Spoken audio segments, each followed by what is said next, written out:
situation get worse on the rupee and the markets after the September policy? Or has the market priced that in already so we can be prepared for a post-policy rebound? I think the market has anticipated much of it and the rupee has overreacted. It's increasing the relative competitiveness of India, but it's still a domestic demand-related economy, so exports aren't a big part of it.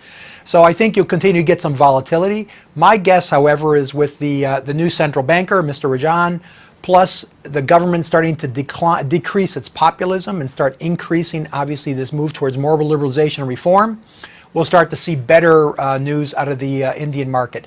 Technically, it's oversold, so we should get a bounce anyways, and I think that's what we've been seeing the last couple days. India has worked hard to avert a ratings downgrade. Is that inevitable in the scenario? What will be the impact of that? No, I don't think it's inevitable. I think there's a lot of confidence in the foreign community in the RBI, the Reserve Bank of India.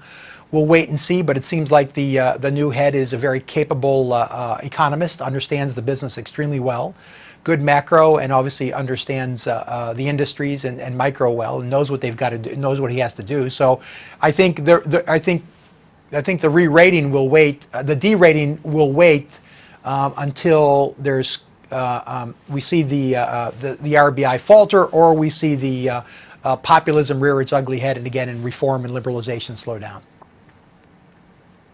What do you expect on the rupee against the dollar? Is 70 or above possible?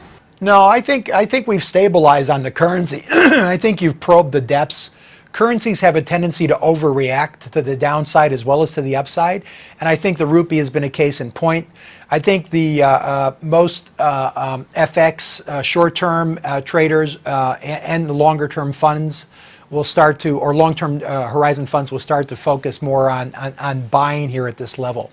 It looks like it should be set up for a technical bounce. That's not to say it might plunge a little bit more, but in my mind, I think technically we're at a pretty good level here, and it should hold. Do you believe 2014 will be good for India and emerging markets in terms of what will drive interests? Yeah, I do. You know, you got to step back a little bit in terms of overall asset allocation and look at those big level 1 or tier 1 decisions. I think 2014 going into 2015 will be quite good for equities in general. So we'll see that massive rotation away from fixed income as yields start to normalize back into equities. We still have fairly modest non-inflationary growth around the world. Things are recovering. We should see a pickup in profits. You should see a pickup in exports and domestic demand in general. And I think that's going to behoove or benefit the emerging markets. India will, of course, catch a bid on the back of that. So all of this is being set up for a really good buying opportunity. The problem is, how do you stomach the volatility short term? And does it look like the rupee and the Nifty or the Sensex are in free fall? And I would argue they're not. I think we're plumbing along, we're bouncing along a bottom here. What is your growth expectation from India for this year? Well, you know, it's a tough one. You know, I think we just have to manage down our expectations for emerging markets in general.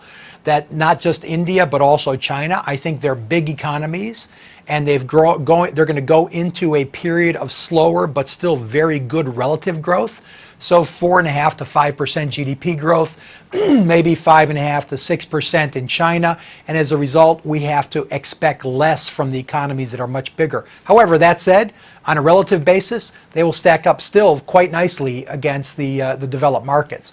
Will they sustain a critical growth path enough to justify and to continue to absorb their population?